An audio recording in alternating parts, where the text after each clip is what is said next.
Assalamualaikum warahmatullahi wabarakatuh. Salam sehat mata kita. Halo sahabat KMJ. Kali ini kita akan membahas topik tentang jenis-jenis olahraga buat pemula yang baru ingin memulai untuk olahraga. Nah, saya nggak sendiri nih, saya bersama narasumber yang sangat luar biasa. Beliau adalah pakar olahraga kita yang biasanya menjadi instruktur juga. Di sini sebelah saya ada Mbak Ulum. Coba dikenalkan dulu Mbak. Oke. Sapa dulu teman-teman. Halo teman-teman, perkenalkan nama saya Ulum. Saya dari Jombang sendiri. Nah, sekarang saya membuka fit club yang khusus perempuan kayak gitu. Oh gitu. Berarti khusus untuk perempuan Khusus saja ya Mbak ya. perempuan saja. Oke, berarti yang cowok-cowok nggak boleh. Nggak boleh masuk. Khusus untuk perempuan. Oke, Mbak Ulum, ini kita mau tanya nih tentang jenis-jenis olahraga gitu kan. Apa sih yang cocok buat para pemula gitu kan? Mungkin dari olahraga kan macam-macam Mbak ya. Ada lari, ada renang, ada senam gitu kan. Nah, senam pun juga terpecah menjadi banyak gitu kan. Banget. Ada senam aerobik, zumba, yoga gitu kan, macam-macam. Mungkin boleh dibantu jelaskan Mbak, kita kupas bareng-bareng di sini. Siap. Nah, kalau untuk jenis-jenis olahraga secara umumnya itu ada olahraga yang kardio. Nah, itu fokusnya untuk latihan otot jantung.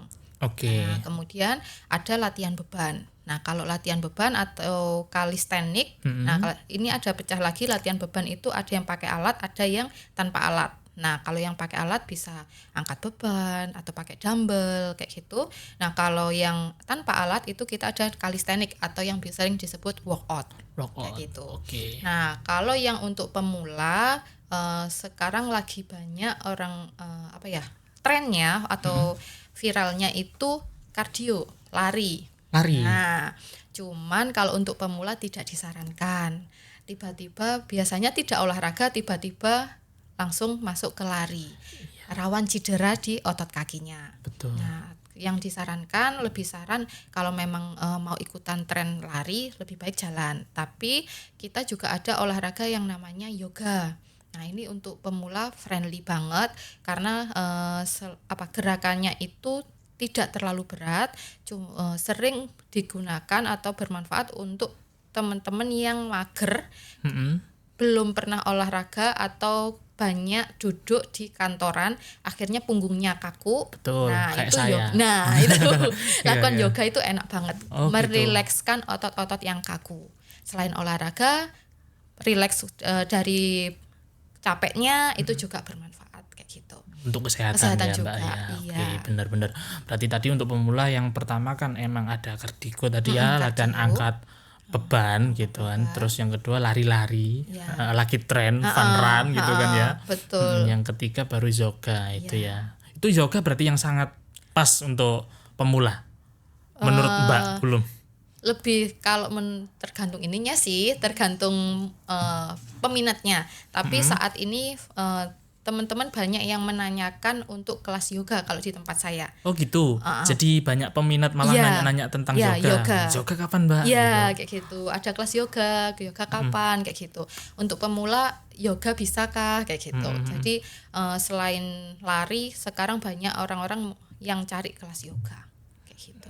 Itu apakah ada ini nggak Mbak ya, batas usia untuk mengikuti senam itu ya, yoga itu tadi ya? Tidak ada. Nggak Semua ada, usia bisa. Semua usia bisa. Oke. Kalau yoga itu termasuk gerakan senam yang energik atau yang kayak gimana sih Mbak? Saya belum menggambarkan yang kayak gimana gitu ya. Oke, kalau yoga itu lebih ke slow motion kalau saya lihatnya ya. Gitu ya. Slow motion, gerakannya tidak tergantung, tapi yoga sendiri itu banyak alirannya, ibarat macam-macamnya. Cuman kalau di tempat saya yoga kita lebih ke yin yoga. Nah, setiap gerakannya itu tidak cepat berganti. Nah, jadinya kalau yang untuk pemula itu lebih cocok mengikuti gerakannya itu lebih santai. Gitu. Sambil atur pernafasannya, setiap gerakan ada atur pernafasannya, teknik pernafasannya. Nanti semakin lama tidak berganti posisi, nah ini kerja ototnya semakin masuk kayak gitu. Jadi ada bagian-bagian ototnya yang semakin terasa kalau teman-teman nyebutnya jarem. Oh, jarem, betul. Kram gitulah ototnya. Ya, betul. Tapi itu memang dibutuhkan saat proses mau pembentukan. Oke, betul. Bukan bukan sakit karena cedera, tapi memang itu proses otot lagi bekerja atau mau dibentuk. Iya bener-bener kadang kita baru memulai itu emang rasanya seperti itu ya Mbak, bener. Tapi itu nggak bahaya ya Mbak ya? Enggak bahaya. Nggak bahaya, oke.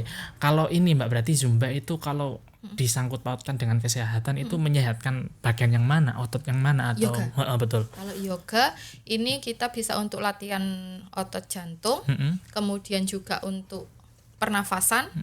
Nah, kemudian juga untuk melancarkan peredaran darah juga. Oke. Nah, kemudian otot terutama otot punggung yang kaku itu juga bisa rileks. Nah, kalau untuk perempuan itu juga bagus banget karena bisa membantu memperbaiki kestabilan hormon perempuan kayak gitu, produktivitas. Oh, oke. Berarti sangat disarankan sekali ya untuk mengikuti yoga tersebut ya. Baik pemula maupun yang emang udah bener-bener terbiasa ikut di olahraga tersebut. Oke. Selain itu, yoga juga biasanya sebagai salah satu alternatif untuk teman-teman yang suka olahraga, itu rest otot. Nah, kan Maksudnya gimana, Mbak? kan udah olahraga 1 minggu nih udah full olahraga. Betul. Nah, ada masanya otot itu perlu diistirahatkan, dirilekskan. Oh, dengan Nah, yoga itu dengan tadi. yoga masuk. Oke. Baik olahraganya tadi jenisnya apapun Iya, ya Mbak ya. heeh. Entah itu yang angkat-angkat beban gitu kan, yang lari Iya. atau apapun itu tadi direskan dengan Yoga. yoga. Oke, itu saran buat pemula, teman-teman yang ingin memulai olahraga. Oke, baik teman-teman. Jadi di pembahasan kali ini bersama Mbak Ulum, emang sangat menarik gitu kan. Kesimpulannya siapapun, dimanapun, jangan sampai malas-malas untuk berolahraga. Karena olahraga itu sangat penting buat kesehatan tubuh kita, pikiran kita, bahkan kesehatan untuk mental kita juga. Oke, cukup sekian dari saya. Kurang lebihnya seperti tadi ya Mbak ya. Mohon maaf. Assalamualaikum warahmatullahi wabarakatuh. Waalaikumsalam.